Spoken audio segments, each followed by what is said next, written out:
Well, hey everyone, and welcome to the Innovation Next video series by Leadership Network. My name is John West. I'm the Director of Innovation Next. And in this short series, we're highlighting a few areas of innovation and ministry. Today, we're talking about innovation and facilities, but I think you'll find that's going to be a jumping off point for a lot of discussion around the church and ecclesiology and all of that. I am joined today by Jason Shepperd. He is the founder of the Church Project Network, and House Church Network. He is also an author, a pastor, a husband, a father, a Texan, native to Texas. So Jason, what's up, man? Good to have you today. Hey, John. Thanks for having me on. Always good to run into you in a lot of different places and even here on Zoom. Yeah, for sure. And I spent 7 years in Texas. I lived in Dallas for 7 years. I'm a hardcore 49ers fan. I know you root for some of those teams down south. Yeah. It's funny, man. Texas, everything is definitely bigger in Texas. I think when I was acclimated into Dallas, I heard people say, John, what you got to learn about Texas? It's faith, family, food, and football. And it's honestly kind of reverse order. Football. I was going to say, yeah. Yeah, not many people have that a right order in that. Yeah, you got the football first, then the food, family, faith. But you've been in Texas a long time. You enjoy it there? You plan on moving? You going to come to Indiana? What do you think, man? You pretty rooted?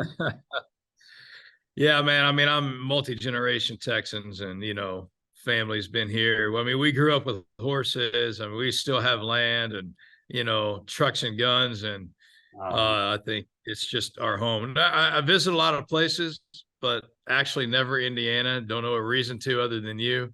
So no, Texas is home. I think unless Jesus clearly tells me other plans, I'll die here, and so will generations of shepherds. Nice, very cool. Yeah, there was rumors when I lived in Dallas that Texas was going to secede from the Union. Yeah, and I think Chuck Norris was going to be president. So there were real people talking about that. No doubt. Texas, it's a republic, right? And we are the only, as far as I know, the only state in the union that can secede without it being a mutiny. And so there are bumper stickers that say, secede. And people talk about it. I mean, we have one of the largest economies of a sovereign compared to other sovereign nations in the world. And so, as the country gets crazier, crazy people think that. All right, man. I don't want to get too far down the Texas rabbit trail, but I know we could go there all day. Sure. So, man, I'm even drinking. Texas tea. Okay, I got you. All right, so you're in Houston and you founded a pretty innovative ministry called the Church Project. So tell us just real quick, give me kind of the 3-minute high-level view of how you founded that, the vision behind it, and maybe where you find yourself today. Give us like the 10-year run or the 15-year run. Yeah, great. Thanks. I started Church Project in January 2010. After many years of just working in churches, I grew up in a town east of Dallas called Tyler. Grew up going to church after some point in my life. My parents weren't Christians, and they were, and then they took us to church, and then they left the church, but I stayed, and I never thought I'd be a pastor, but I love Jesus and I loved the church and I love the scriptures. And as I knew he was calling me to this, I started studying the scriptures, comparing it with my church I grew up in, then the churches I started working in all the way through college. And I felt a dissonance between the churches in the scripture and the churches I was a part of. So I did some more deep dive studies, travels around the world, and found some ecclesiological DNA is what I call it, eDNA. And I compared that in the Bible to what I was experiencing, couldn't find it. So I just left a great place by most measures, and I started what's called Church Project. Gotcha. So unpack what is it about Church Project, and even the vision for it at the beginning that might look a little different than, say, a more traditional church or the one you grew up in. Like give us kind of the shape and the context for what that looks like. Well, the three DNA elements that I think were present all throughout the New Testament, and at least for the first few centuries when the gospel spread around the world, were decentralized from primary place and primary priest, the Old Testament way, decentralized from primary place and primary priest, distributed pastoral leadership, and diverse discipleship communities. And so I really found that the church was really not decentralized, but primarily centralized around place and person, distributed pastoral leadership. No, the priesthood of the believer, well, it was really the clergification of the church we've done, and diverse discipleship communities. Most people have grown up in homogenous communities only. And so we gather geographically, which I find evidence of scripturally, historically, and biblically, and beyond. So church product started pursuing things with these DNA elements. So we are a church of house churches. We do have a Sunday gathering, but we say, and I know we'll get into this about facilities and all those things, space is not sacred, but sacred things happen in space. And so I believe most people are not decentralized because they have a sacred space theology, a sacred place, and a sacred priest, now sacred pastor. We've elevated a pastor to the person, and we've elevated a place. So the sacred things happen in this building, and this person does those sacred things.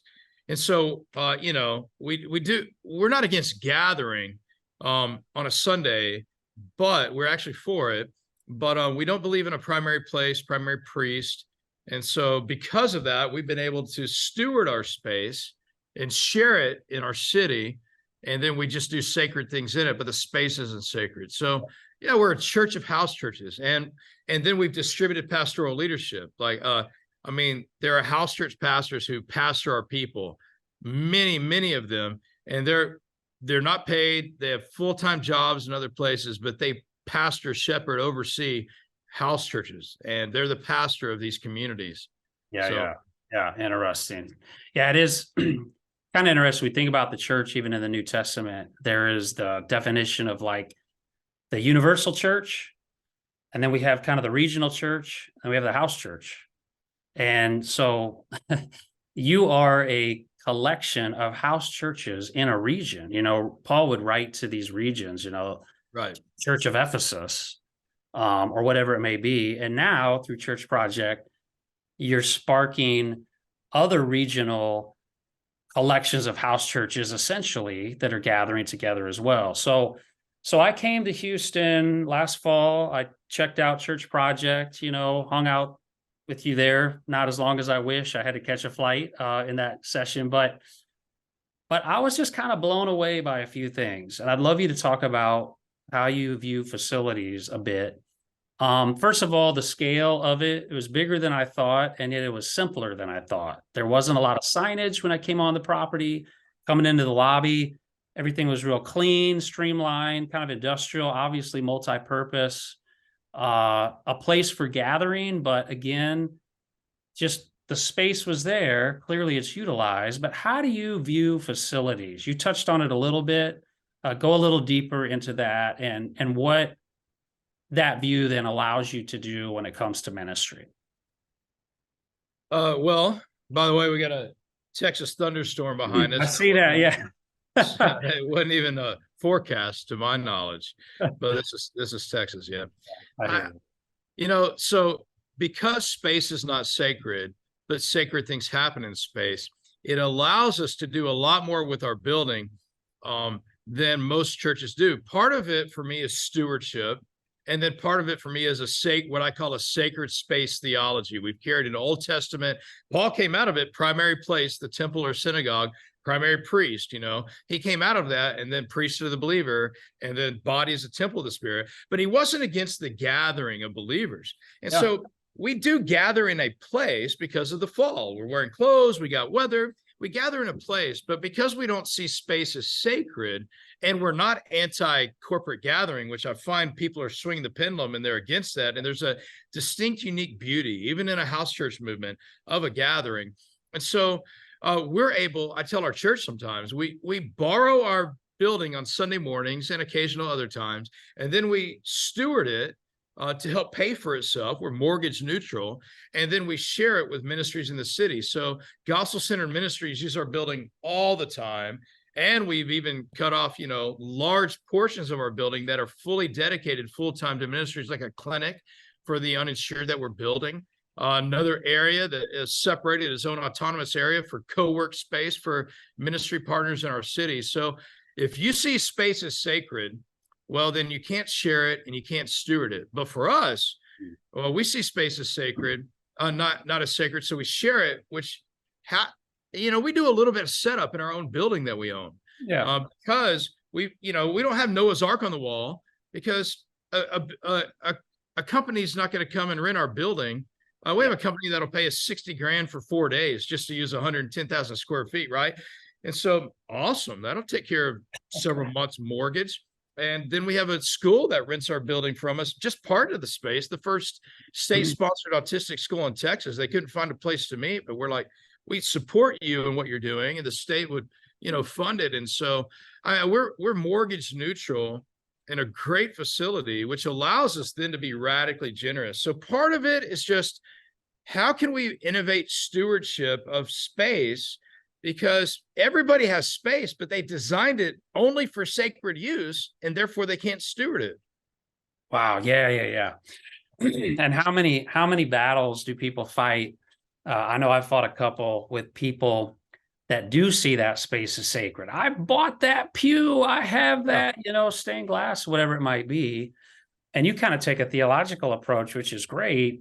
Paul says things like, you are the temple of the Holy Spirit. It's not something else. So, and then part of this too, I had Jay Moon, he's a professor at Asbury, talk about how do you keep missional vibrancy and also financial viability. And I think some of the things you're doing, he talked about, monetize the assets you have. Like, what do you have? You have a building. How do you receive income through that? Incubate businesses, schools, start nonprofits, like all of that. So how have you been able, just give me one or two ministries or stories, like, to be generous by using that extra income to give, to bless, to like serve others? Share a couple stories. Well, I would say every pastor, every church leader, every believer essentially really wants to, in their core, live a life of generosity. But a big part of that is because of ability or inability.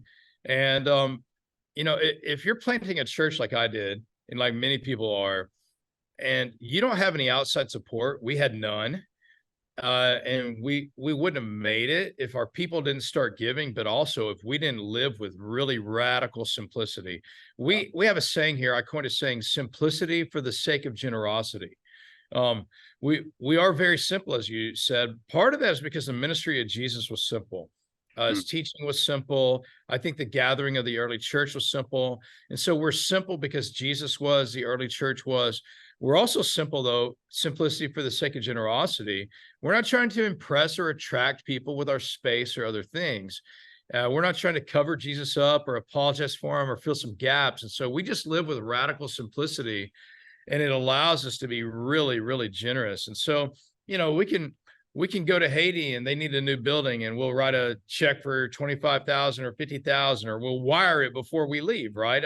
One of our ministries needs a van next week because something happened, and we were able to do that. We have a budget, and sometimes it gets tight, but our budget is tight because we're so generous. And so we've even had to put some guidelines in about who will be generous to, because, the more generous you are, the more people know that, and the more they ask for that. So thankfully, I've been taken away the opportunity to just say yes on my own. Our board has said, Jason, come back.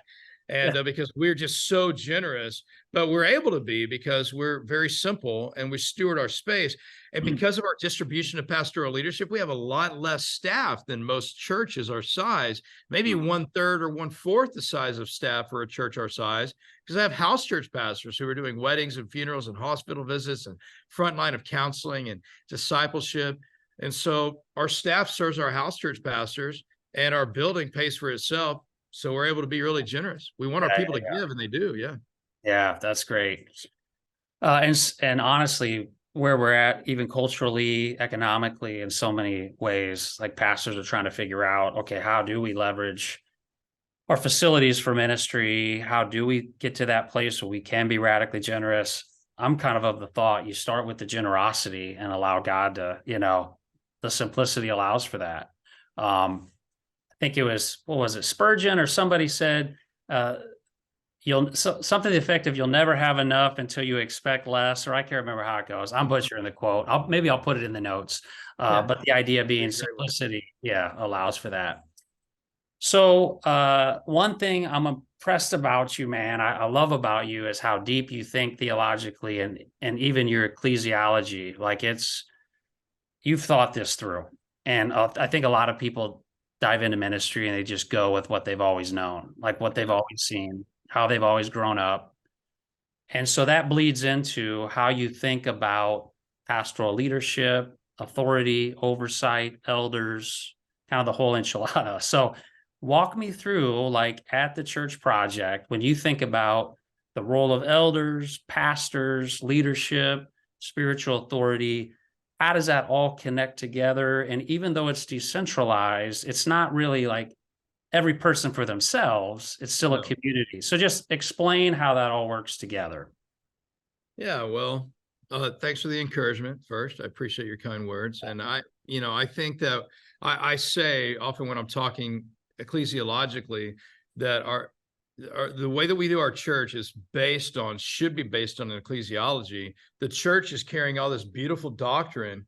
We as leaders are carrying all this beautiful doctrine to the church, but it's often in an underdeveloped theological container. Yeah. We haven't really thought through the church enough. We can explain what we do or how we do it or why we do it, but not necessarily biblically. Yeah. I have found that to be true with really sharp theological people. And so I think we have to think through ecclesiologically, how is the church structured? How should we be functioning? I cannot get away. I can't unsee decentralization from primary, place, and priest. I cannot unsee distributed pastoral leadership. I cannot unsee diverse discipleship communities. Yeah. I'm a broken record talking about it. It's all throughout the Bible once you see it. And so when you get to distributed pastoral leadership, just quickly, Titus chapter 1, Paul told Titus to appoint elders in every town as he directed him, because Paul wanted every person to have a pastor available to him. And he knew that Titus couldn't get to them and they couldn't get to Titus. And so Paul would have been, in this case, maybe the bishop, and Titus would have been in the overseers. And then you have elders who really are functioning as what we would define as house church pastors. And so, our house church pastors are overseen by a common eldership, a common presbytery, if you will. And so our house church pastors are all moving in unison together. They're pastoring and shepherding, and they're entrusted and overseen by our elders.